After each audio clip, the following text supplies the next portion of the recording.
here, and I'm just delighted to welcome back a collection of outstanding educators who I got to know in their terms as Einstein Fellows here in town. They're all Albert Einstein Distinguished Educator Fellows. And I have, ever since meeting them, have lusted after the idea of having Albert Einstein on my resume. And once talking to a group of them said I'd settle for Newton, but Einstein, of course, would be extra special. Well, for those of you that are new to the center, let me just say a word or two about the center so you get to know us. This is, of course, a living memorial to Woodrow Wilson. Wilson, our 28th president, was the only president to have earned a PhD. That he started life as a very distinguished political scientist, wrote a long list of books, went on to be president of Princeton, and then was lured into politics and became governor of New Jersey and then a two-term president. When Congress wanted to honor him, they decided against another marble statue or monument on the Mall, and as I said, created this living memorial. And the assignment they gave us was really to bring together both sides of Wilson's life. The side that did serious thinking about and writing about public policy, and together with people who were influencing or making public policy. One of the joys we had here, and previously ran a program here at the center, often featuring the Einstein Fellows, is that we came to think of them really as the teacher's voice to those in Washington that were making public policy. And they've now really taken an extraordinary step by putting an awful lot of that wisdom and experience and advice for the future in a very compelling book. I recommend it highly to all of you. And there are copies outside that can be purchased. And I suspect that all of the authors and the editors would be delighted to autograph a book, should you wish. We have learned so much from the Einstein Fellows. I always joke that I felt that I'd enrolled in an advanced education class as I listened to their ideas and wisdoms and insights and responded to a long list of questions that we really had developed. This book, Einstein Fellows, Best Practices in STEM Education, is really very, very impressive. It draws on their experience. There are, I would say, themes that run through the book. There certainly is a focus on engaging students. There are examples of what I think of as project-based learning. There is a concern about making sure people focus on the Common Core and some ideas about how to do it. And there's this enormous variety of chapters. There's a chapter on how to engage girls and get them interested not only in STEM subjects but in STEM careers. One group talks about how to gamify your classroom. We have a young woman here at the center who actually does social media for one of the programs and also has her own film production company, and recently did a film following a year in the life of one of these professional gaming teams who apparently when you get to be 25 or 26, you're too old to have the reflexes to play these games in a competitive way. So there's, again, this shows the kind of cutting edge nature of this book. There's an effort to look at-risk students. There's a whole variety of discussions on mathematics and a whole array of sciences and what to do about them. So you will, I think, enjoy reading this book, this collection of chapters, which makes it very nice. You don't have to read it in one sitting, although I suspect many of you will get drawn into it and won't be able to put it down. Well, as I said, we have wanted to make sure that we had as many voices as we could, so we're doing something a little different today. We're going to have two separate panels.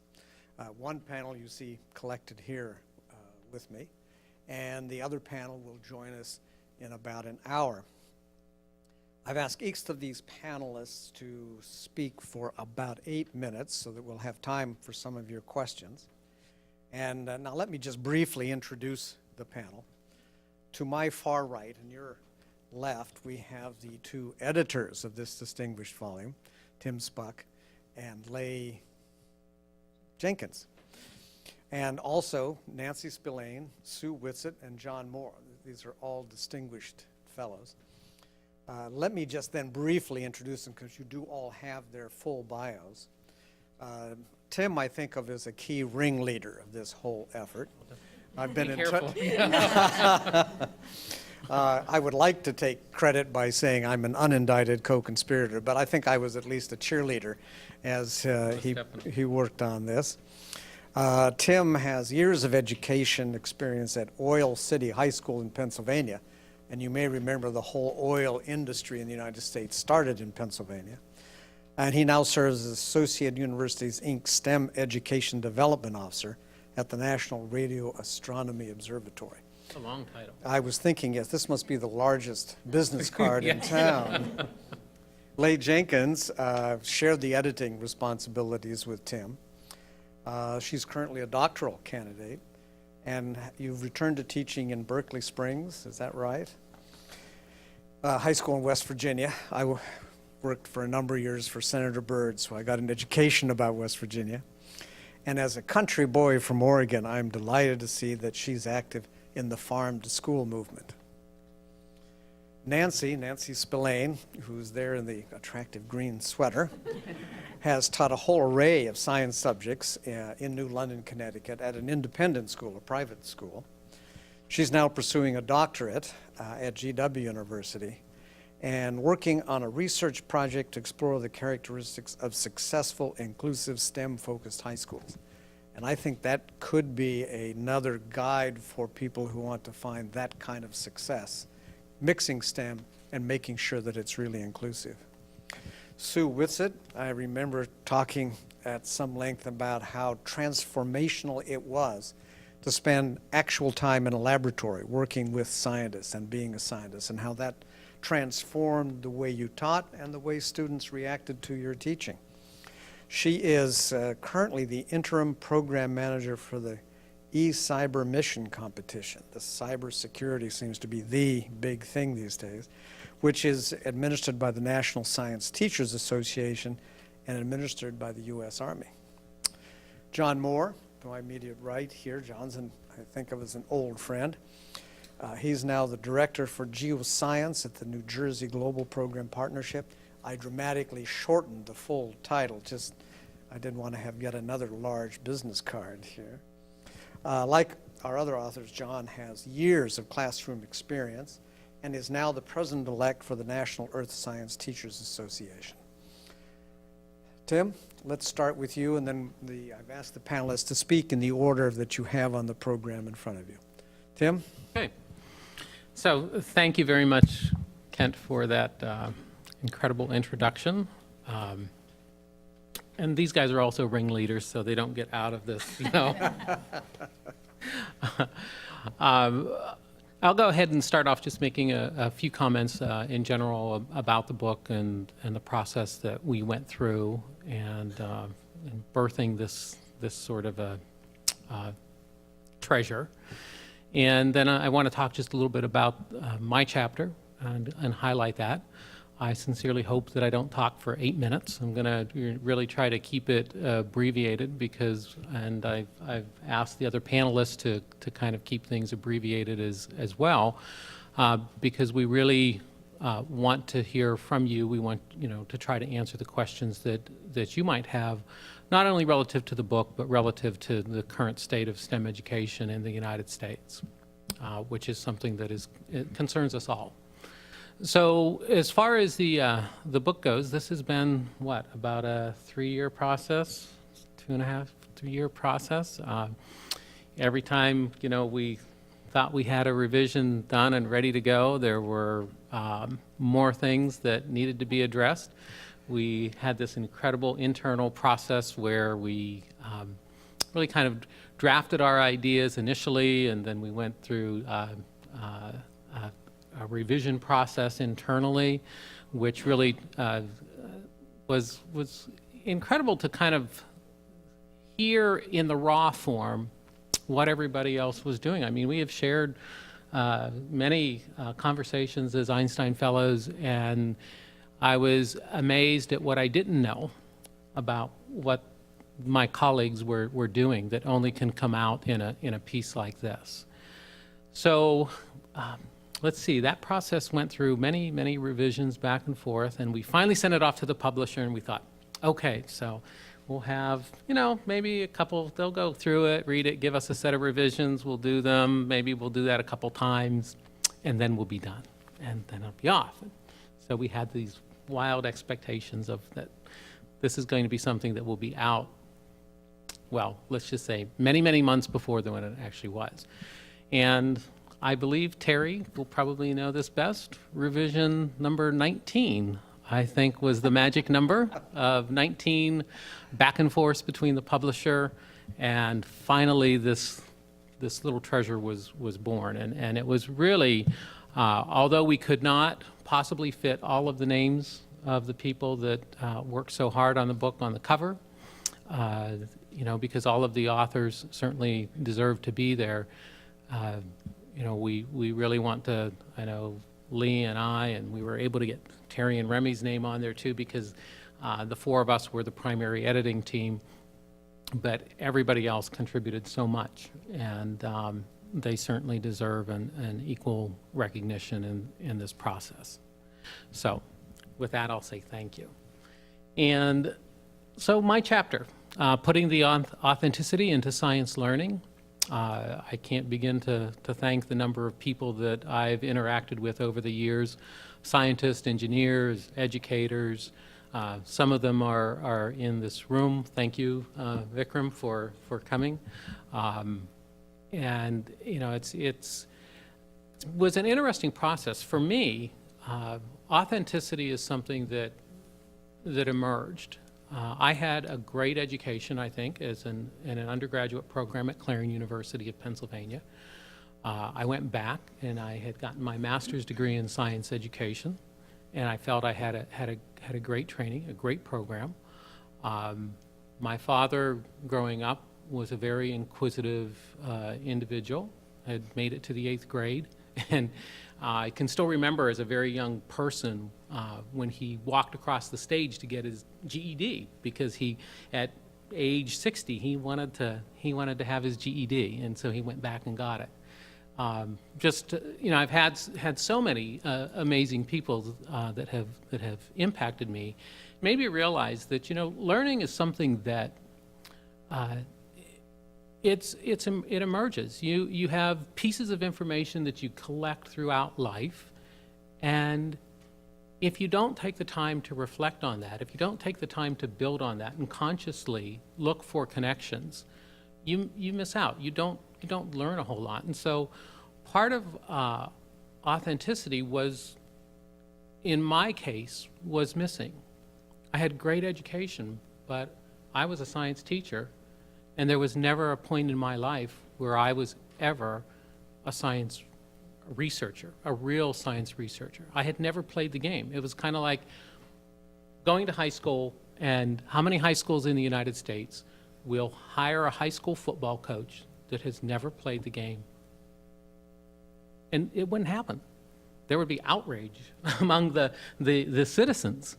And it's not by the fault of science teachers or anybody, but we have many people, very often, who go through education preparatory programs, or teaching preparatory programs, for things, whether it's political science, whether it's social studies, or if it's being a scientist, and we're expected to go in and teach and coach students to do this, and we've never played the game ourselves.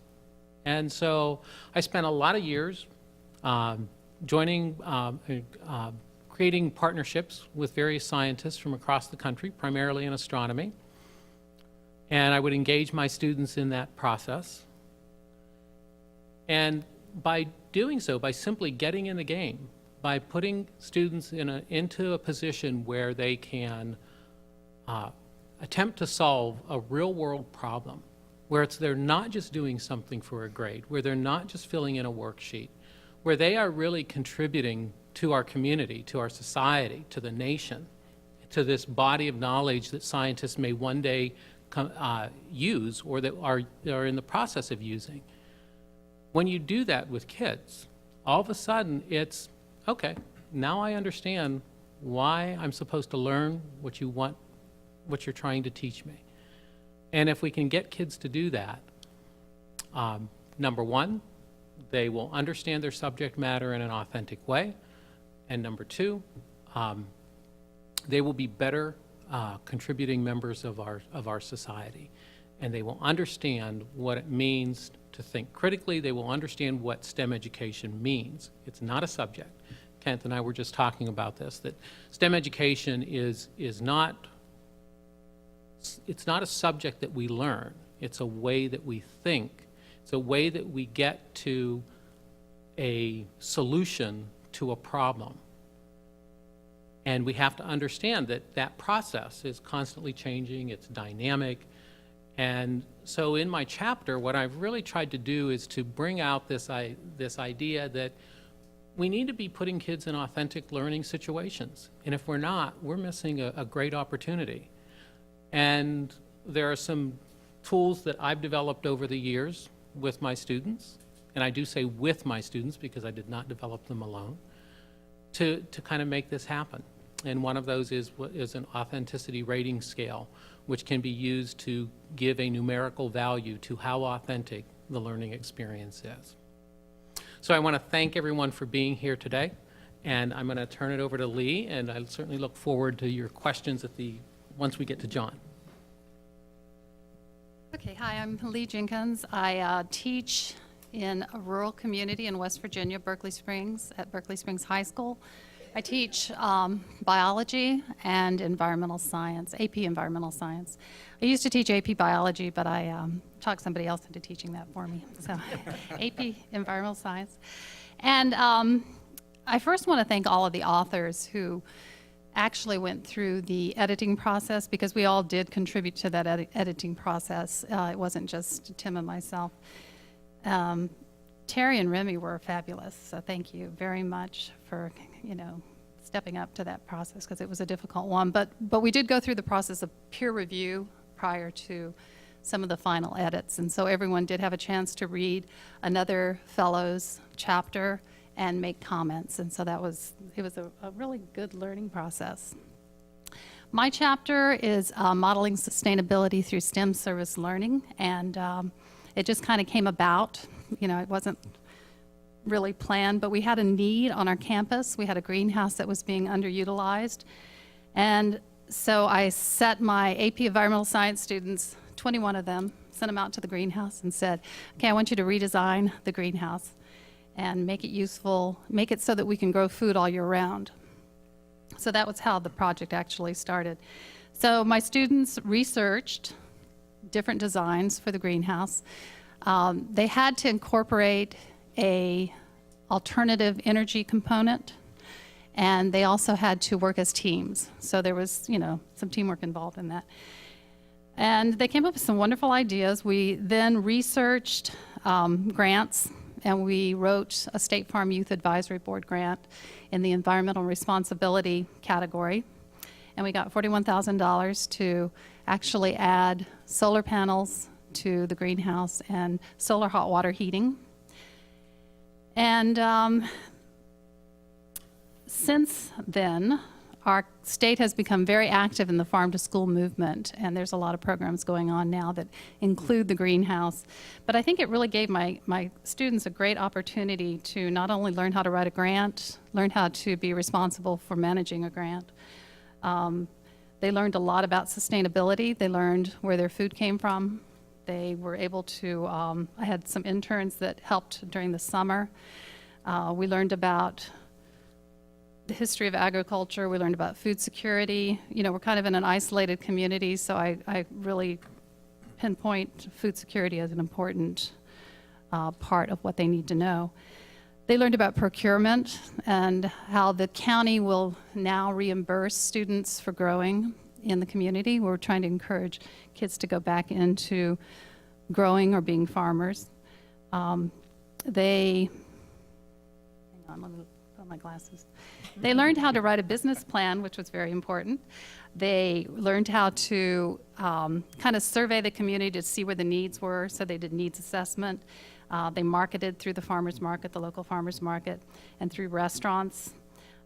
They learned a lot about plant science, a lot about nutrition, and they learned how to work with some of the other programs in our schools, such as the Ag Ed program and our Family and Consumer Science program, which we call ProStart, and through health. So all in all, it was a really good STEM project. And I wasn't thinking of it at the time as being a good STEM project, but it turned out to be a really good STEM project. They learned a lot about alternative energy and alternative methods for growing in small spaces. So it turned out to be a really wonderful project. We continue today to have some issues. We had a very cold winter, as you all know. We spent about $3,000 on propane, and there was money left over from the grant to cover that, but it's not going to be there this next year. So we're looking at ways to raise money and to maybe not run it during those really cold winter months where we had sub-zero temperatures for, I don't know, how long was it? 6 weeks? It was terrible. That way.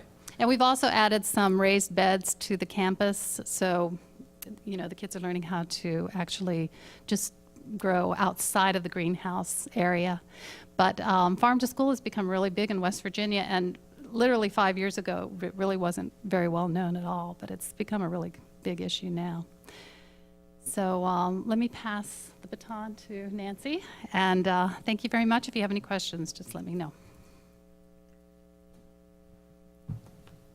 Thanks. So I'm Nancy Spillane, and I did teach chemistry for about 15 years, but I've taught K-16 in some capacity for much longer than that. But the motivation for my chapter is a lot like Tim's, that I went through a chemistry major, and I loved chemistry, and I was completely fine learning it just for its theoretical value. But sadly, when I started teaching, I found my students weren't quite as enthusiastic. And I needed to come up with some way to convince them that this was really worth learning. So I started going to professional development, and I ended up going to professional development that I could afford, because teachers don't make a lot of money. So the kind of professional development that I could afford was something that someone else was willing to pay for. So it often wasn't in chemistry. It was, you know, some allied field that we want you to learn about this, we'll pay you to go. It's great. And I found that every time I went to professional development that wasn't specifically about chemistry, I learned more about how to help my students understand my chemistry in the context of something else. So I started looking for ways to connect chemistry to the biology, to the physics, to the earth science, astronomy, the other courses they might take, or they might not take, or maybe the other fields they might be interested in. And then also to even stretch beyond that, to how is my chemistry related to history or to the humanities? So my chapter is a lot about how you can work, how a teacher who maybe is in a school that isn't all that interested in making those interdisciplinary connections, how can you as an individual teacher go out and start making those connections, and then how can that help your students? Because I just found my students were much more enthusiastic once they could see where the chemistry that I was teaching them was going to, you know, how it might help them learn something else. So in this chapter, I describe the professional development experiences and the way to use those. And then I also look at a particular lesson that I did that helped me even see beyond sort of the science integration. And it was, I went to a play in New York City, and the play happened to be about science. And there aren't a lot of plays out there about science and math. I don't know if you know, but they're a little hard to find. But I went to see Copenhagen, which is about, it's a conversation between Niels Bohr, Werner Heisenberg, and Niels Bohr's wife, Margareta Bohr, is the third character. And it's just a conversation of these three people. And I loved the play. It's so wonderful.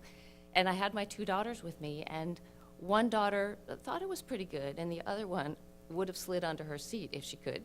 And the difference was how much science they knew. My younger one was in 8th grade physical science class, didn't know that much. My other daughter was a senior and had physics, and she'd had US history, and she'd had modern Germany, and all these other courses that helped her understand it. But I decided all of my students need to enjoy this play. And ultimately what I ended up doing was helping them read the play and then interpret it in the class. And, you know, so the students collectively would perform this play, for other people. And the way I was able to do that is I talked to their English teachers. I'm like, how do you do something like this? I had no idea how to work a play into a science class. I'd never done that. And I brought in history teachers, like, how do you teach the American history that's behind this and the German history? And so by me working interdisciplinarily, I was able to help my students get this really wonderful interdisciplinary experience.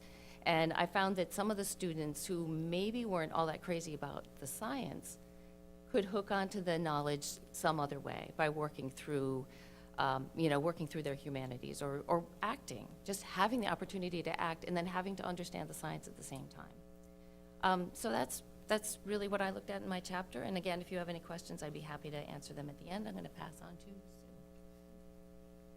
Sue. Good afternoon, and thank you so much for everyone being here today. This is an honor for me to be not only part of the book and to be included with all the authors who are here today, but to be back in DC and being able to talk about something that was really passionate to me during my teaching career. I was a teacher in education for over 30 years. 25 of those I was a high school teacher, and 5 of those a middle school teacher. A lot of people say, you taught middle school? Yes, and I loved it. First 5 years, and if I could have found a teaching job in middle school at that point, I would have stayed with them. They're a great bunch of kids, and it's a time where you really have to catch them to keep them involved in science education for the future. During those years, I always looked for professional development opportunities during the summer to learn more about how to be a better teacher. And as Nancy said, we didn't make a lot of money teaching, so I always looked for opportunities that either they paid my education, paid the tuition, or I got really, really lucky when I found one that said, come and do research for the summer and we'll pay you. I thought, wow, that sounds kind of interesting. And that led to my first experience, which is what this entire chapter is about. Research experience for teachers can enhance the teaching of science. And if I'd retitled the chapter, I'd say can enhance the teaching of STEM, because it's not just science. I applied for a position, and it said Rochester.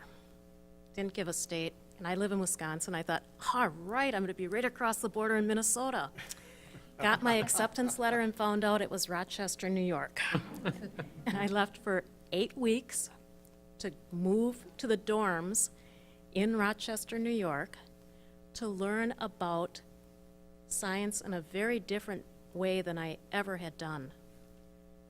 During those 8 weeks, I became part of a team of scientists. And I guess I didn't realize when I started that a scientist has a very, very, very narrow field of expertise.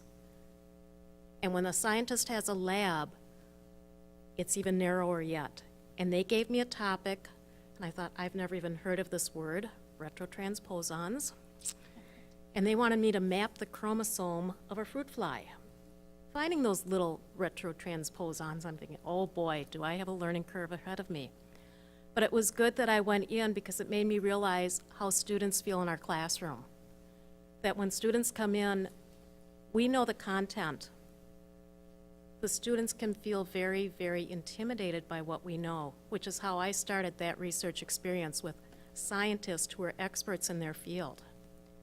I learned a lot about teamwork that summer, that it is not a field where a person works individually in the lab. You do have to communicate. I learned about weekly lab meetings. I learned about, even though my contributions might not have been correct, that helped the field that I was working in. And after 8 weeks, did a scientific poster, did my first scientific presentation, and I was hooked. Now, about a year later, the opportunity arose again for another research experience for teachers, and this time it was in my state of Wisconsin at the University of Wisconsin-Madison. I took it, and not all research experience for teachers are the same. This one was very different. It was a one-person lab working in environmental science. I wasn't doing what I would call the real intricate scientific research, but it was field experience, which again is a very valuable aspect of doing science. So my motto has always been, to learn science, you need to do science. And I went into the classroom with my students thinking, okay, if I give them a lab, they're doing science. But I gave them a lot of cookbook labs. And that was even reinforced teaching AP biology. I know why you passed it off. Where you had 12 mandated labs, and it didn't give you the flexibility to do more than what had to be done. Many times we teach as we are taught. And when we go through a university system, unless you have an incredible experience, you probably would give notes, do some lecture, do a cookbook lab, discuss it, let the students discuss it, but it didn't go much further because of the time constraints our curricula have. Following summer, next 4 summers, 4 more experiences, but I went into that area of engineering that scared the living daylights out of me. I'm a biology major, not physics. And I had to learn physics and engineering. And that's why I said if I look back, I wish I would have switched my title, because after that, I was teaching my students engineering skills in the classroom. How do you make a model and then tweak it and test it? The students, the last year I taught, began the year by myself saying, you are in here not as a biology student, but as a student of science. You're going to become a scientist during the year. And it was with that the skills I learned during all the experiences of the research experiences over the 6 summers I did them really changed the way I taught. It made my students appreciate science, which before I don't think they really appreciated. I think they just did it to humor me. And we got through a year having just a very different climate in the classroom. With that, I will welcome any questions, and I'm going to pass it on to John. Thank you. Again, my name's John Moore, and my chapter is the last chapter. So that was either because I drew the short straw, barely made the cut, or as my friends and family and colleagues think, they save the best for last. That's it. So this is talking about in the area of geosciences and applications of satellite imagery, remote sensing, computer visualizations, and then the subtitle is Observing the Earth to Visualize the Future. So my background is I taught 28 years in a career technical school, which now 30 years later is very fashionable to be talking about career technical education. Wasn't so fashionable 30 years ago. But I think that sets the kind of the pace for STEM education, because career technical teachers, this is not new to them. This project-based learning, looking at multi-interdisciplinary aspects. So it's very natural. So one promo for the career technical education field is look to them for resources and instructional strategies. My chapter is about using satellite imagery and looking at things from space. It goes back to the space program. Yes, I'm one of those young men from the 60s who wanted to be an astronaut, and when that didn't happen, my love for the environment blossomed in the 70s when the environmental movement moved, and that's how I ended up working in this field, which was very unique in 1981 when I began. Back in those days, though, how to utilize satellite imagery. There was no satellite. There was no computers. You know, this is for the young people in the audience. There were no computers. There was no internet.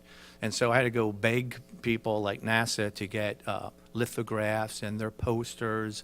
And I would go out to the stores and get, you know, they start selling posters from, you know, the view from cities from space, and use that as my teaching tools. So you fast forward that up to today, where we're working with students who are building nano satellites on their own, CubeSats, launching them into space, and then retrieving the data for themselves. Now, I have the notion that science should drive science education and not vice versa. So looking from a geoscience perspective, is I would dare you to look at any channel, any evening news, and see if it's not the lead story, it's going to be 1 or 2 deep into it.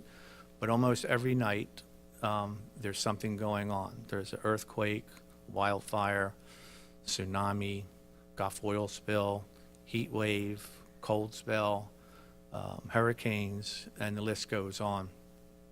This is of national concern. This affects all Americans. This affects our economy. It affects our national security. Yet putting on my earth science teacher hat is, where can you see it in the schools? It's barely touched. So one of the interesting things of why I moved into STEM very early on is, one, it was very conducive to my teaching techniques. Two, it gets to solve real problems. And students, come to like that. In a school where I taught, students chose the class. So I always say to my fellow colleagues that were teachers, how many students would you have in a class if they got to choose whether they were in there or not? So it's a kind of an interesting little twist on things. But the chapter is about now looking at the resources that are available to teachers through the internet, through the agencies, and look at the science that's going on. So we have things like satellites. We, the geoscience community, have satellites, airplanes, ships, remote sensing networks, sensors all over the place, up in the sky, up in space, under the seas, all those sensors there. So there's this, huge volume of data coming in that is accessible to basically any student that has a computer or an access to the internet. So the opportunity to work in authentic science, studying problems that are authentic problems that face our nation, is, we feel very attractive. The little tag, observe the earth and visualize the future, actually came from my students, because we were sitting around the school and we were people never knew what we were supposed to be. The class was environmental science at first, and then it morphed into geoscience and remote sensing, ended up as geospatial technologies at the end. But for all 20 years, nobody knew what I did, including the superintendent. It's like, well, no, it's something to do with space stuff. It looks really cool. You should go see him. But so we're trying to do, now the young people call it the branding. So the students came up with this. Well, what we do is we observe the earth, but visualize the future is a play on words of saying, this is computer visualizations and models, but we're visualizing our futures. So the students as teenagers making a career claim that, this is the career path I'm following, and I'm visualizing my future, and I see my place in that. And you move students right along through the system, and that was that. So I'll stop now and pass it on to Kent. Thank you. Thank you, panel. That was just really terrific. We do have time for a few questions. And I want to also take this chance to introduce Liz White. Liz, please raise your hand. She's responsible really for organizing today.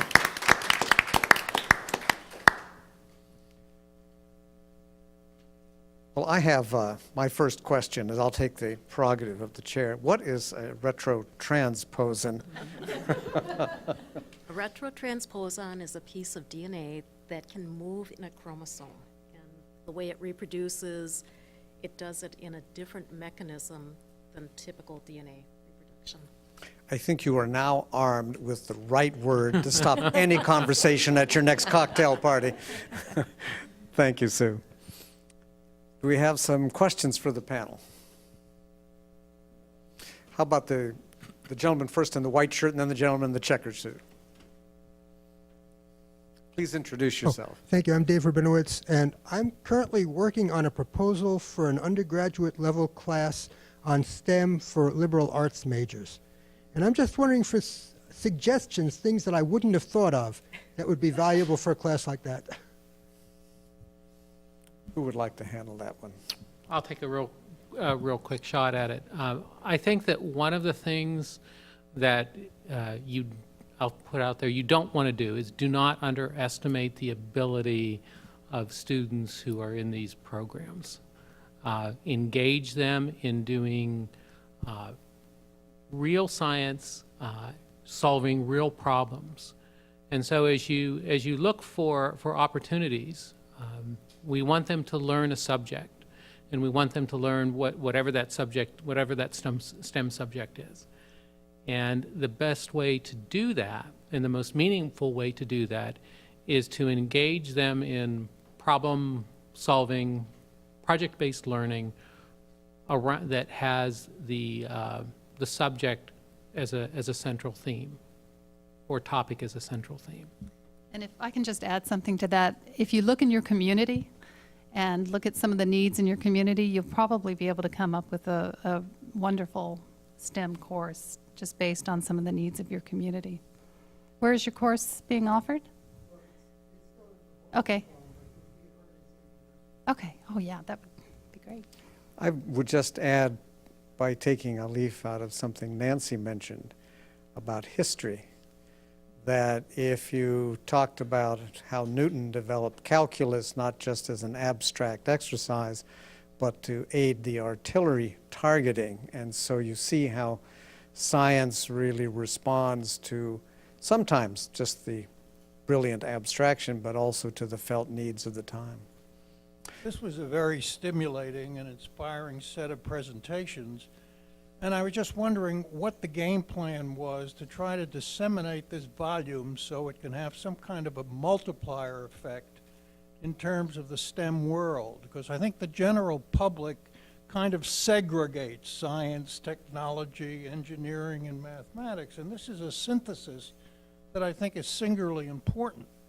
And I guess my question is, how do you disseminate this beyond 50 people who are here, get it into teacher training institutions, get it to state legislatures, the curriculum, the Common Core? How do you generate a multiplier? Because it's worthy of that. Thank you. I would certainly agree. Panel, what ideas do you have? Okay, I think they're all looking this way, so it might defer to me. The dissemination, and you're absolutely right, we very much want to broadly disseminate this. Thanks to Kent for offering the first opportunity for this to happen here at the Wilson Center. And in addition, in moving forward, we realize that this volume is the result of 400,000 hours of practice, people who have done this. We have some of our colleagues who are not here, Buffy and her work with whiteboarding, which is, first I thought when Buffy said, my chapter's on whiteboarding, I thought, well, can't you do something that's more flashy? Buffy and I, and it's just a great job the way she takes a simple whiteboard and integrates it and develops a whole program that gets kids engaged. And then we have, Dave, who's looking at getting students connected with nature. And how do we use that? How do we, field trips, unfortunately, are so much a thing of the past. How do we re-engage students in those experiences and get that? And Bernadine and her chapter on using media and arts to go ahead and inspire students to pursue STEM careers, and Eduardo and focusing on Hispanic students, and how do we get Hispanic students motivated and interested in STEM as far as potential careers. And so with that sort of variety, we have such a strong foundation that we certainly are going to push this forward into teacher development programs. So this is going to make an excellent publication for somebody who might be doing a science or a STEM methods course to adopt and use in their course, and that is something that Peter Lang Publishing is certainly going to pursue and try to push it in those venues.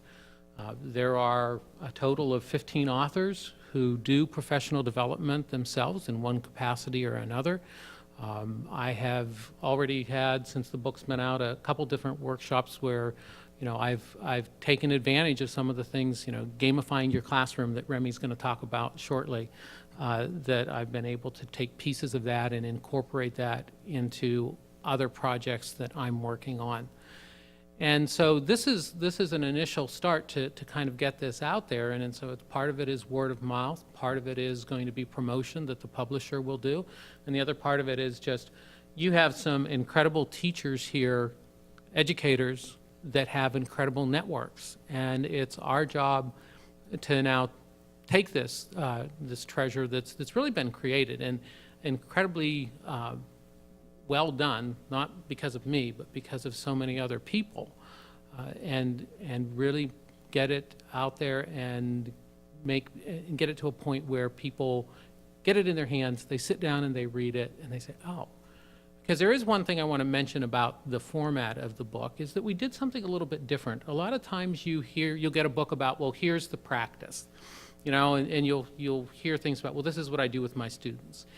And then the other kind, as you go to the other extreme, is we say, here is the research that supports this, this, and this, and here's the research that says you should do this, this, and this. What we've done is we said there's a big gap in the middle of the road.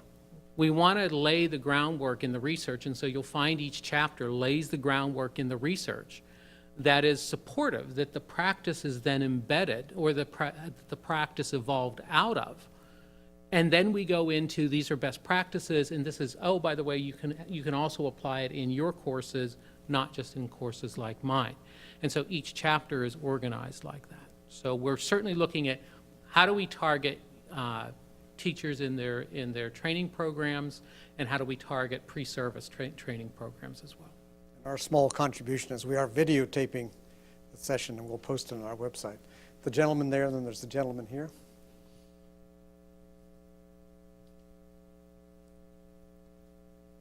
Oh, I guess that's all right. You'll yield, and we'll come right back to you. Please introduce Back on, yourself. what you said, hearing what the panelists were saying, I think. Please introduce yourself, just. Vikram Kapila. Hearing what the panelists were saying, I think one comes away with the impression that a lot of you had experiences that typically science teachers and the STEM teachers don't have, which is almost becoming a scientist yourself. And to scale up that kind of experience perhaps is not going to happen with a professional development, but rather by some significant policy changes. And given what Ken earlier talked about in terms of what this venue is all about, both the sciences as well as the policy, I think the policy makers need to be brought into the discussion to create some kind of scale so that the STEM teachers could actually also be having opportunities to practice science as the scientists do it themselves. The gentleman in the blue jacket there. Oh, Hi, I'm Peter Dorfey.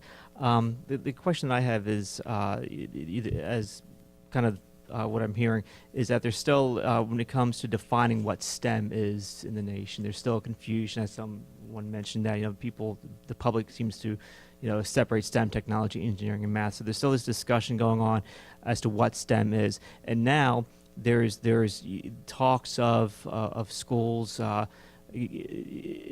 morphing the idea of STEM and calling it STEAM, introducing the arts into the program. And I'm wondering what your view of is when it comes to, does the art become a part of a STEM discipline, or how would the arts how should that be viewed? In other words, should STEM stand on its own, or should at some point STEM be morphed into this idea of STEAM? So I'd like to respond to that. And I think it's kind of interesting that we feel the need to outline STEM and say it's this. But I think what's important is that STEM is science, technology, engineering, and math, and those talking to each other. But it's not exclusive of those outside connections, which I think we're all saying, it needs to connect to real life. And connecting to real life doesn't mean math connecting to science. It means math connecting to whatever you're going to do with your, with your livelihood. And I think putting the A in there is important too. So I don't think STEM has to be exclusive, but I think STEM is our being mindful of connecting the things that we haven't connected in the past. So that's just my take. Steve Jobs might want to include design in his approach to STEM disciplines too. But that's a very good question. Well, we really need to move to our next panel. If I could ask the next panel to come up, and please a round of applause for this absolutely outstanding panel. And while we're shifting panels, I wanted to thank Tirana, who is working with as an intern with Liz. Thank you, Tirana, for helping us.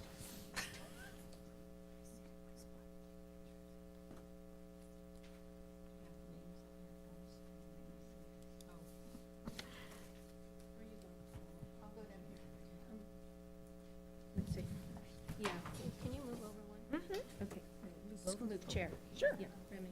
Sit together.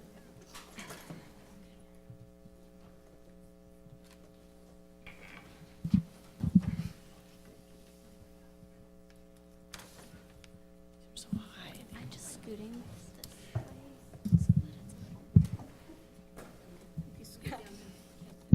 Come this way, too.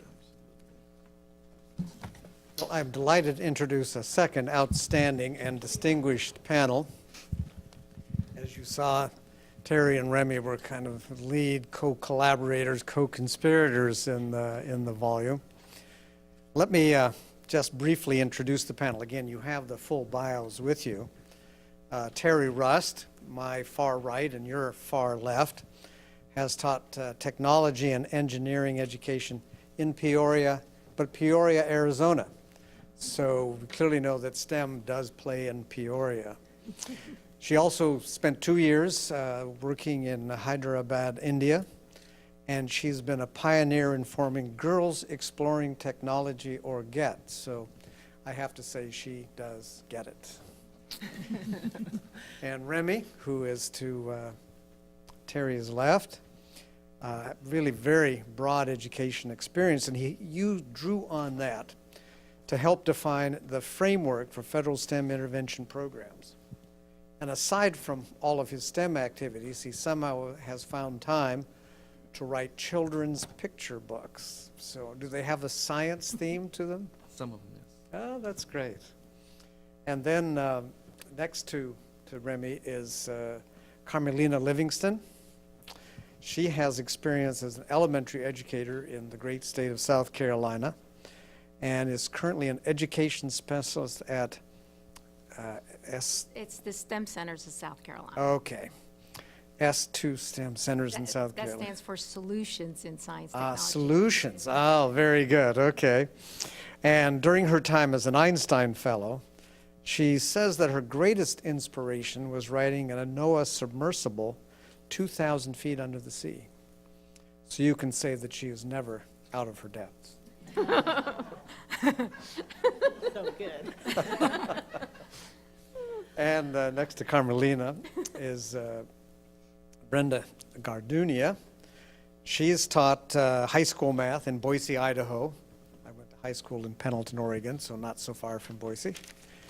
She also studied in Japan and is focused on learning experience for high school students and helping elementary and middle school teachers add to their content knowledge, which in my experience is something that is too often lacking. That I think often people choose elementary education because they kind of don't like math.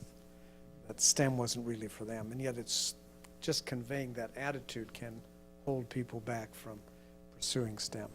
Well, let me turn it over to the panel. Terry, let's start with you. Okay, thank you. Welcome, everyone. My name is Terry Rust, and I taught for 18 years in Peoria, Arizona, technology education and engineering education to middle school students.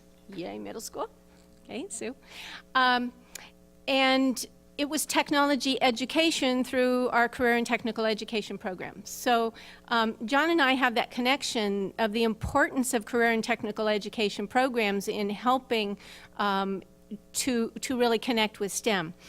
In addition, I was teaching career education to these students, and there's a tremendous amount of need for the tie-in between teaching STEM and teaching about STEM careers, because that's where our economy really is lacking, is helping students understand the importance of how learning about STEM, and for some of those students, focusing on STEM as a career major really impacts them. But what we don't often focus on is the importance of students having the knowledge about what STEM is and how all of those fields are so important in just their everyday life. And I think that's an area, too, that we need to complete our focus on.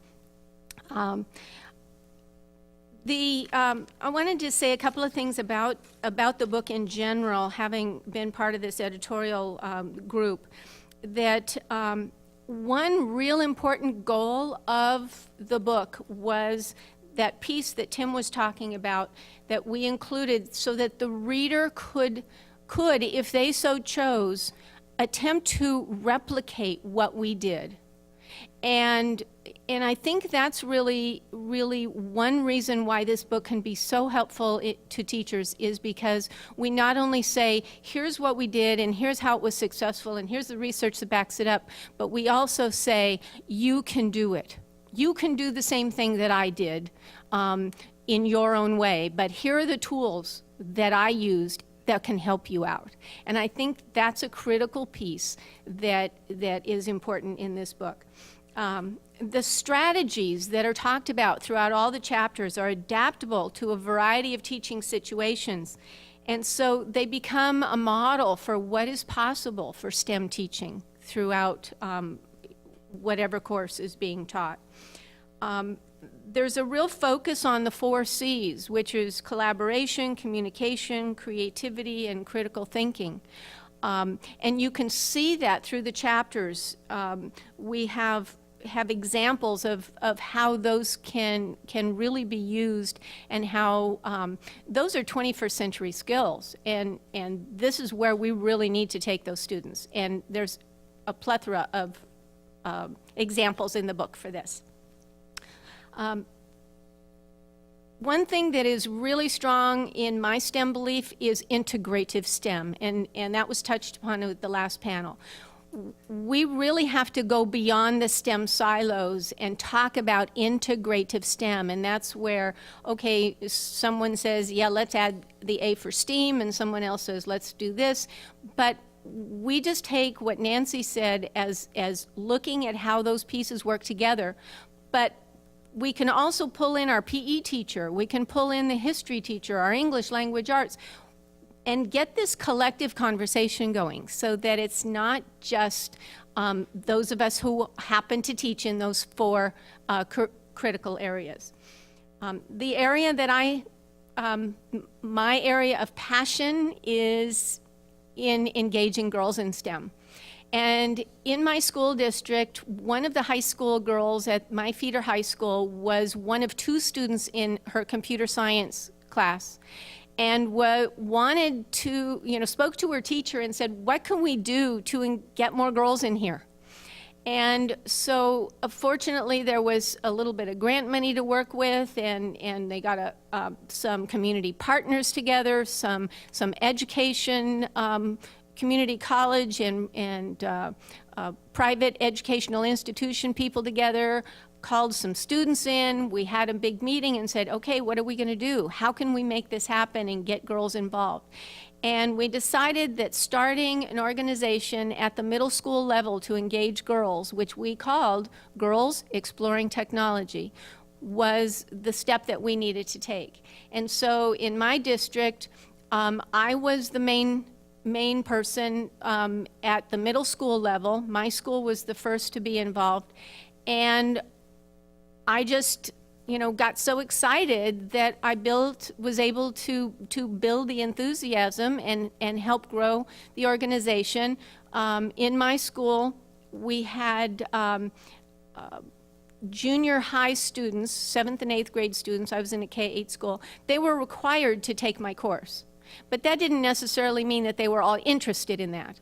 So the ones that were interested, I got probably over 40 girls the first year of 7th and 8th grade, which was a great number. And we decided that the best way to reach them was through mentoring, and the high school girls were the mentors. They came, they taught. We took all of the girls out on field trips. We went to the Sally Ride Festival and got to meet Sally Ride. We took them to DeVry and they got their hands into electronics. We took them to the community college and they got to build network cables, and they got to see how airbags work, and they really got to see how the technology was so important and that they could do it. It was something they could do. And that was so exciting. And You can read the whole story in the book. It's kind of a exciting, long one. But,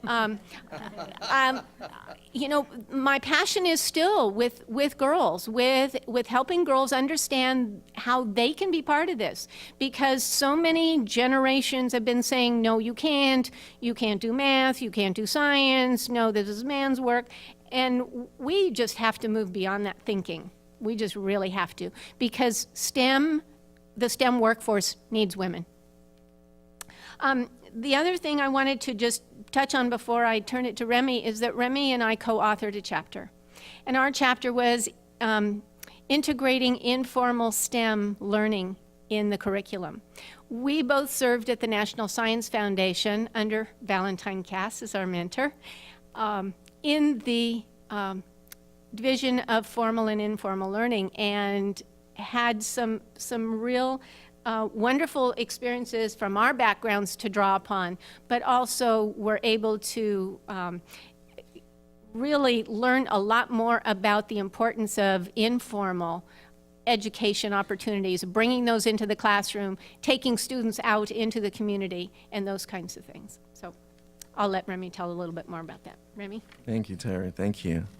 So yeah, building on what Terry was saying about informal STEM learning, I think something that Tim mentioned earlier about this idea of field trips no longer as being kind of a thing of the past is kind of true, but the great thing about the informal STEM world is that it's so vast. And being a part of the informal STEM learning program and being mentored by Valentine, and learning that there's just so many opportunities for students to engage with science, with STEM outside of the classroom, be it citizen science projects, be it media, be it contributing to community collaborations or after-school programs.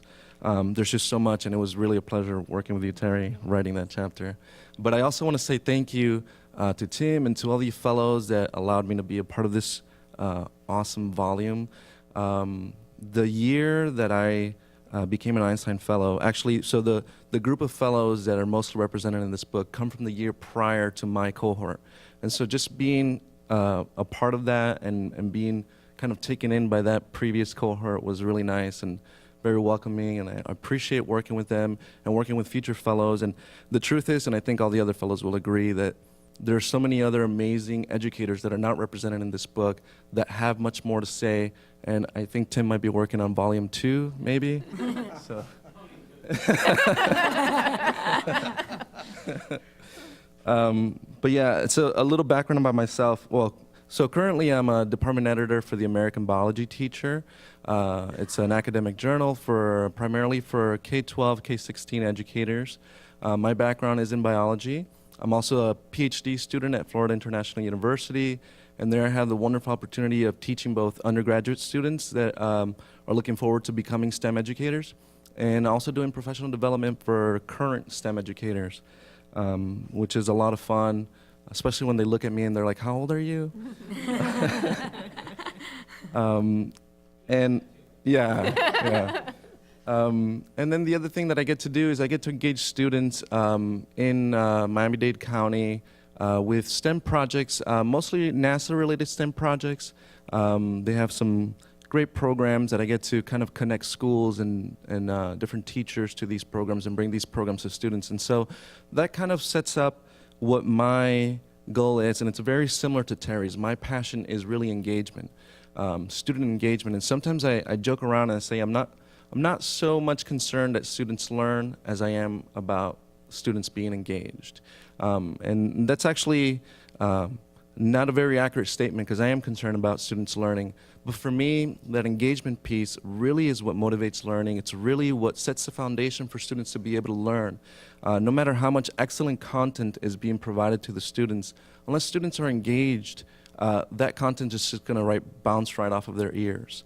And so prior to becoming a fellow, I taught for nearly a decade. And during that time, that was my goal. I came out of kind of like Nancy in her chemistry background, really excited about chemistry, and then realizing, well, maybe these students are not so excited about chemistry as I am. And so with my background in biology, I felt the same way. So I wanted to know, how can I reach these students? And my goal really sitting in a classroom for the first year as a first-year science teacher which I realized really wasn't the content that was the problem. That first year was much more classroom management issues. Kind of realizing, how do I engage that student in the back that just really could care less? He woke up or she woke up having a bad day, or maybe science isn't their thing, or maybe in middle school they had a bad experience with science and they come into my classroom feeling like, hey, science is not for me, or STEM is not for me. And so my goal was how to engage those students. And I had the pleasure of actually teaching at a small school, a small private school, which meant I taught various subjects. I taught biology, chemistry, and physics. And so I want to reach students in those fields, and fields that are usually viewed as the hard sciences, that only the honors or the advanced kids go into. And so I developed several programs. I developed STEM competitions that the focus was not on getting a grade. The focus wasn't on getting a trophy at the end. The focus was on just having fun. And that motivated some of the students that might not typically see themselves as STEM oriented or science oriented, or that they see, hey, they have something to contribute. They might not feel the confidence that some of the other students have, but by participating in these kinds of STEM activities, they feel like they begin to open up to these fields. And so one thing that I do, in addition to the competitions, in addition to the grant writing and trying to do cool programs at the school, was I gamified my classroom. And so this is an interesting concept, and one that I've learned a lot about over the years. And gamification is sometimes a misleading term. It's not so much about using games in the classroom. Sometimes people might confuse it with bringing in commercial games to be used in the classroom, either on student computers or on their phones.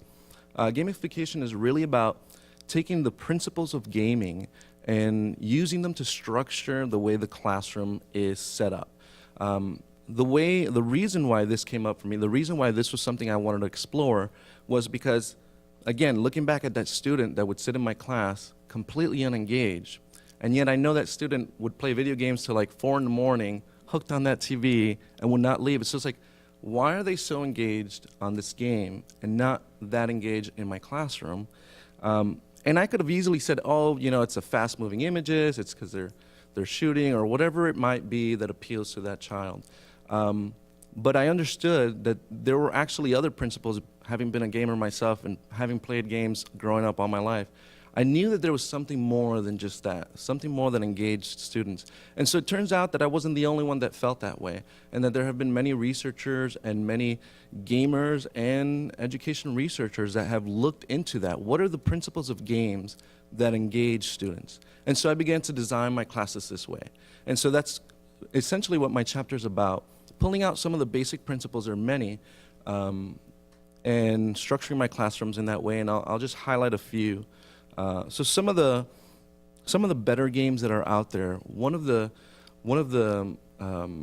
design principles that they carry is that they structure levels and they structure challenges to fit with the skill set or skill level of the student. So it's not too hard, it's not too easy, it's right at their level. And so the game can make those adjustments as the student plays. And so when they overcome something, when they overcome a challenge, they feel satisfaction. The effort that they put into that challenge, and seeing that effort paid off, kind of reinforces their self-esteem, reinforces their confidence in their ability, and gets them to continue. And so, not surprisingly, education research has this too. We call it the zone of proximal development, which is, Vygotsky talks about it, and so various other education researchers talk about it. This sense of developing classroom lessons and curricula that meet children where they are. So you're kind of scaffolding learning. You're meeting them where they are, and you're building on that, not giving them too hard or too slow. A popular phrase that's often used to express this principle is this idea of learning that's tailored to students' needs. And so sometimes it's that word tailored is used often. And so that's one aspect of games that I incorporate into my classroom. Make sure that my students come from various backgrounds with many different kinds of skill sets.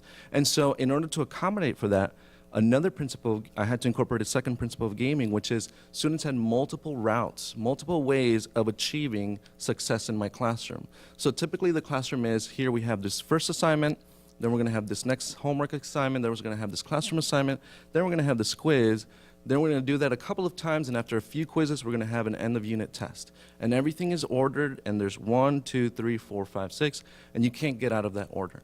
And so one thing that games do is certain games allow students to kind of explore various facets. And yes, there's an end goal in sight, but you can get there in a variety of ways. And so I developed my classes, they were structured to have different projects or different activities that students could do either on their own or as collaborations, or a variety of activities that they can pick and choose from, kind of like a menu, to accomplish whatever they, I wanted them to learn. And each of those activities was tailored to the STEM content that was being taught for that unit or for that chapter. And then, of course, the whole system of points, which is a big deal in gaming, being able to get immediate feedback to your efforts, seeing that students, they put in the effort, and I showed them that I will put in my effort to get those grades back to them or those points back to them right away. And so there's a few other principles of gaming that I think are really excellent that I wanted to highlight, and those are in my chapter. If you have any questions, feel free to ask me afterwards and pass it on. Well, hello, everybody. I first want to say thank you for having me here and to represent the Einstein Fellows as well and our project. And I'm honored to be here, so thank you for that. I am a teacher, 32 years teaching in the K-12 informal as well as formal educational setting. My background is in elementary education, and a lot of people look at me as the nerd of the teachers because I really get into cognitive development and how people learn and the research that's backed up behind that. So I happened to stumble into this project, as Tim mentioned earlier about it. It took 3 years. I actually came after the first year, and because I love to talk to everybody, I love to network, and sometimes that gets me in trouble to get into projects that, of course, are well worth getting into. I stumbled upon, and I said, oh, this is great. I am so glad all of you are doing something like this. But is there an elementary education component to it? Because that is very important. And at the time, I said, no, not yet. So that's how I fell into this, and actually had only 2 years to work on this project. So, but one of the things that I have benefited from this experience, before I talk about briefly talk about my chapter, is that I got to see the passion. They all had the same passion that I do, and they all wanted to give an educator's perspective and what is considered best practices. And just the collaboration among that, I learned so much from them, and hopefully, based on my chapter, help teach not only them, but other teachers and other people, not only educators, but any practitioners or people in the policy sector or people in other areas, to see how this book is of great value.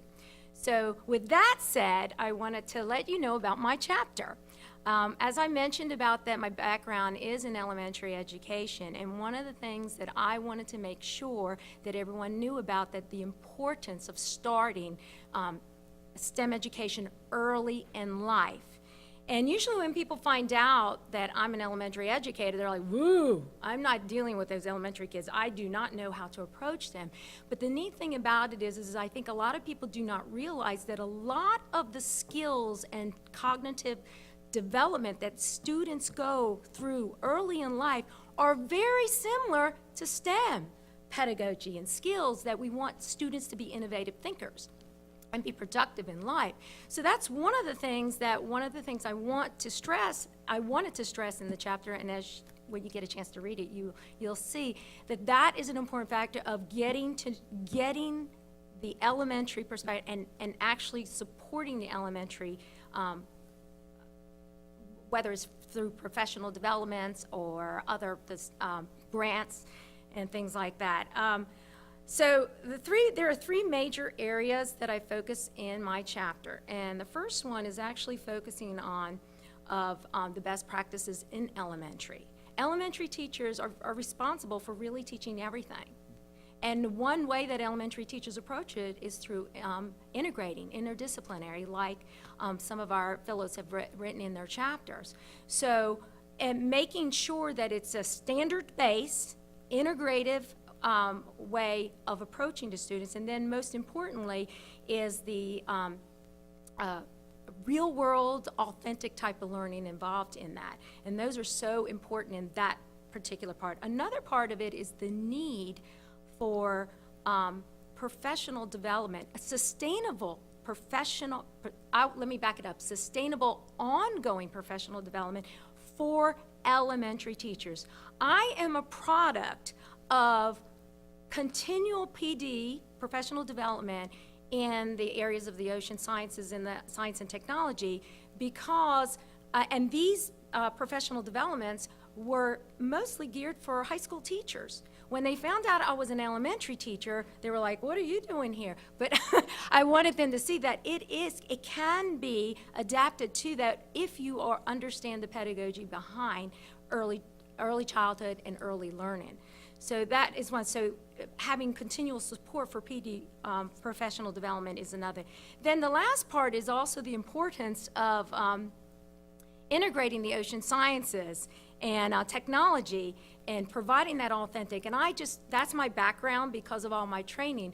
But I wanted students to experience real-world connection, real-time, near-time data, that they have a part in society and how to become innovative thinkers and take learning to their individual level and actually make a change in the world by their learning and being included in something that is authentic and real world. And I just happened, because of my experience, one of my experience of the NOAA teacher educator at sea, that I was very fortunate. I was just happened to be at the right place at the right time, that even though I was on the expedition as an educator and scientist connection and bringing those experiences in the classroom, that also I just happened to be, Carmelina, why don't you get in the back part of the submersible and to go there? And that inspired me so much to continue and bring these real world experiences. So my chapter talks about the best practices, but showing how it's integrated in the, as John would say, the geosciences and the real-world application, and through construction of ROVs, which are called remotely operated vehicle. And actually, at the time of what I talk about in my chapter, it was around the Gulf oil spill. So seeing how students can solve a problem by creating ROVs and looking at data and looking at things to base how to solve problems. So that within itself, I'm going to give it to Brenda. I tried to be short and sweet. Okay, my name's Brenda Gardunia, and I am really the end of the panel because I'm the last of both panels. As you've listened to us, I think what you maybe are seeing that there's some common themes here in that all of us have some real passion for education, and there's a lot of teachers out there who have that same passion. And we may have had some experiences that we think are really important for teachers to have, and a lot of the time you've heard a lot of us say things about having some real authentic experiences ourselves in learning and in education. And so I think one of the common themes that I hear and have read as I read through the chapters of my co-writers is that if you want to have students that are inspired, you've got to have teachers that are inspired. And if you want students to have passion for what they're learning, you need teachers who have passion for what they're teaching and for learning itself. And the chapters in our book are very different, come from very different perspectives, and there's a little bit of something for everyone, no matter where you were involved in education. But that common theme comes out throughout, and that I think we all feel so important for teachers to have some real professional development or training or experiences where they really get to be involved into that authentic type learning and how important that is. I've spent my career working with what are often called at-risk students. Those students that sometimes are just falling through the cracks, or get left behind, or maybe the students that drop out of school. And that's where my real passion is working with those students. We hear the phrase a lot, and we've heard it for many years now, no child left behind, but teachers really feel that. We really don't want to leave any students behind, and there's still a lot of students who are in that category. And so some of the things that I touched on and wrote on in my book are not really maybe a program or a special project, but more general, I've talked a lot about how do we get these students that have not in the past been engaged in learning? How do we get every student engaged and not leave these students behind? And so I shared a lot of the things that have worked in my classroom and tried to inspire people to, let's not forget these students. Let's not forget our students that are our ELL students that are just coming into our country and learning new language as well as learning new curriculum. And so a lot of the strategies that I talk about is on how to reach those students who traditionally have not been engaged are many of the same things that they've talked about, but I've really kind of geared it toward that one specific group. Maybe that bottom 20% of students in a classroom or in a school or in a school district. And I want you to know that I feel really strongly that that bottom 20 or 30% of students we can't afford as a nation to lose. That they have things to offer and they have things that they can give to us as a nation that we can't afford to lose them. And so I encourage you to take a look at our book, take a look at my chapter, and we thank you all for coming. We're glad to see all of you that are here. And with that, I'm turning it back over to Ken. Ken? This was just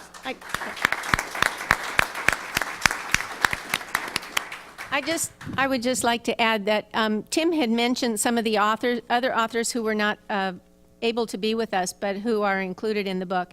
And two others I wanted to mention. One of the authors, Jean Pennycook, also wrote on research experiences for teachers.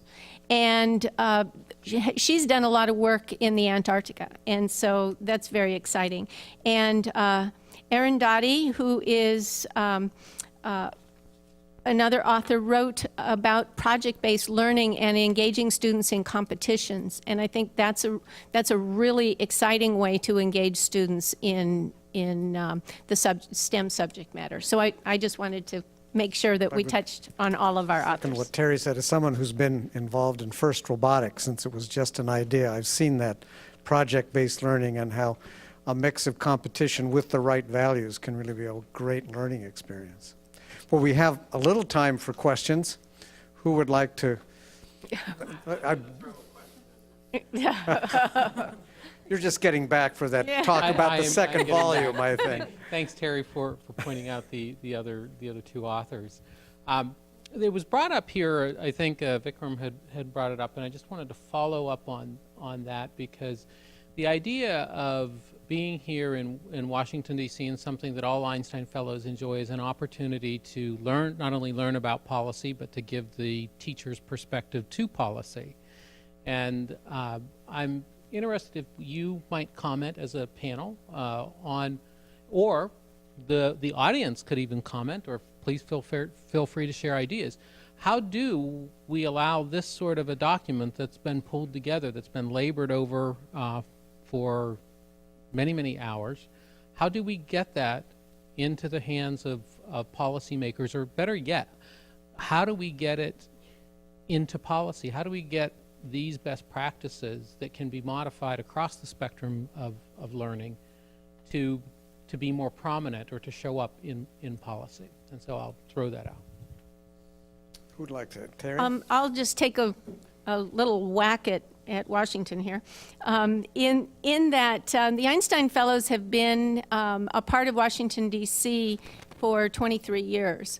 And, although administrations have talked about developing master teacher corps and developing, these master teachers throughout states and what have you, the Einstein Fellows are yet to be recognized as those master teachers. And I really would like to see, a little bit more recognition for that, because we're here in D.C. We've worked on Capitol Hill and in the federal agencies, and I really feel strongly that the Einstein Fellows have a finger on the pulse of what's going on in the classroom, what's going on with policy, because they've been here, they've been involved with policy. And we wouldn't mind a phone call or an email saying, hey, we would love to talk with you and hear what you have to say. Bank on that. I think one of the other things that's so very important, whether you're an Einstein Fellow or whether you're a master educator, it is very, very, very always important, whether you're writing a grant or whether it's a special program or policy considerations, is to include those educators in the dialogue. That is so important. We are at the front lines, and we are practitioners. We have experience, and some of us have many years of experiences. and so having our voice in there to see what's happening is so very important. Gentleman in the back. Lady in the back, beg your pardon. Hi, I'm Andrea Wolf. I'm the Director of Policy for Girls, Inc. For those of you who don't know, Girls, Inc. is an informal education program. We serve at-risk, mostly low-income girls across the country. So things that ages 6 through 18. So every one of you has touched upon the work that we do, and I'm very grateful for that. I was curious, because we're having internal discussions around this, how much, if at all, you're involved in the maker movement, what you think about the maker movement. The comment earlier about STEAM, about not putting parameters on how we inspire our students in science, technology, engineering, and math, and all related fields, reminded me of that. So I'd love any perspective on that you might have. Having been a technology education educator for over 18 years and an active member of ITEA, what we do is part of what the maker movement is now trying to promote through schools. And that's to engage students in the innovation, the design process, in innovation and creativity. And I think that, the excitement that's surrounding the maker movement is really one great way to get that STEM involvement. And so I'm really excited about the fact that the maker movement is picking up steam. Well, and that also, You got that one? that's pretty good. That was good, Joe. Yeah.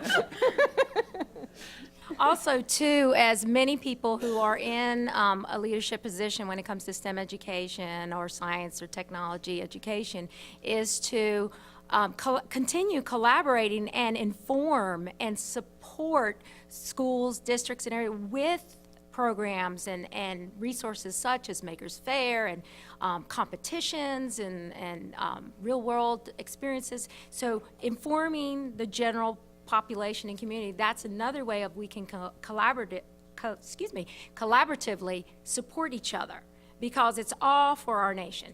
It's all for our nation, for our students. So instead of reinventing the wheel or making yours it's the collaborative effort that really helps out. So informing, so whether you're a STEM leader or a classroom teacher, no matter, or a parent, is promoting this and informing people about the variety of different situations of how you can approach STEM learning. And I will add just one more quick thing. A lot of the success of these satellite maker movements and things that go on in various cities, a lot of that success happens not just because somebody decided to put together a project around the maker movement, but they decided to build a community around the movement. And it's really, part of it is really about building a community so that those participants feel like they belong here, like they identify with what's going on in that movement.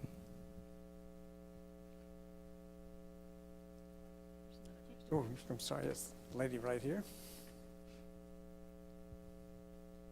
I'm Valentine Cass and want to congratulate all the Einstein Fellows for the publication of this book. And it's been a real pleasure to work with several of you.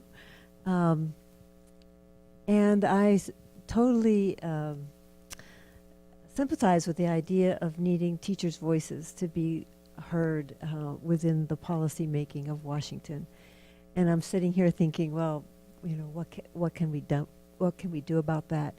And thinking that hopefully your publisher will at least send some complimentary copies of the book to OSTP and PCAST, just to name a few. And I would like to say that I would very much like to welcome you to figure out a time when we can do a presentation at the National Science Foundation. Oh, how fun. We would love to. Yes. Hi, I'm Susan Lavrakis, Aerospace Industries Association.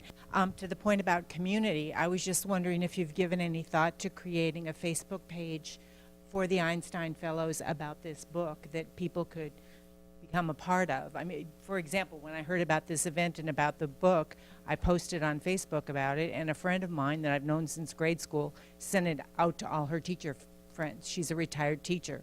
So, I mean, these social media have such legs. I think that would be a really inexpensive way to get the word out.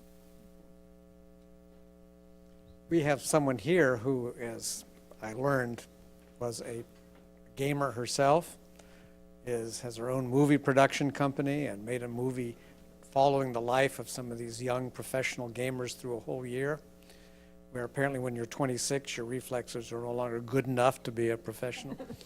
But maybe, and often people go to Kickstarter to raise money for this, but I bet you could put together some in-classroom or in-community examples and narrate a movie that you could put on a YouTube channel. And that might really, again, spread. But thank you for getting me thinking along those lines, Susan. Well, we really have reached our witching hour.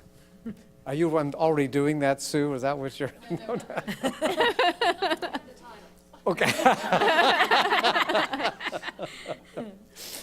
Anyway, this was just a really exciting day, having, of course, known many of you before, and to see how you've continued to keep your shoulders at the wheel. People say that teachers are really the front line of the future, and certainly this group are helping define the future.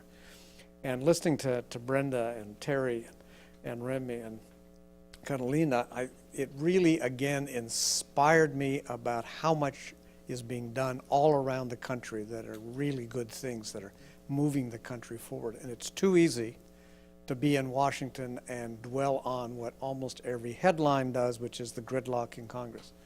That really, this focusing on the bottom 20%, thinking about how to gamify your classroom. All these inspirational and imaginative ideas are really going to help move us into the right future for the country. Well, please join me in a round of applause for this outstanding contribution.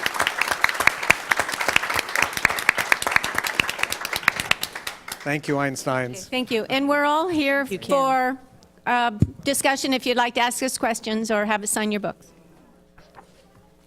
You know, it made me think about stopping in a small town in Connecticut, really for a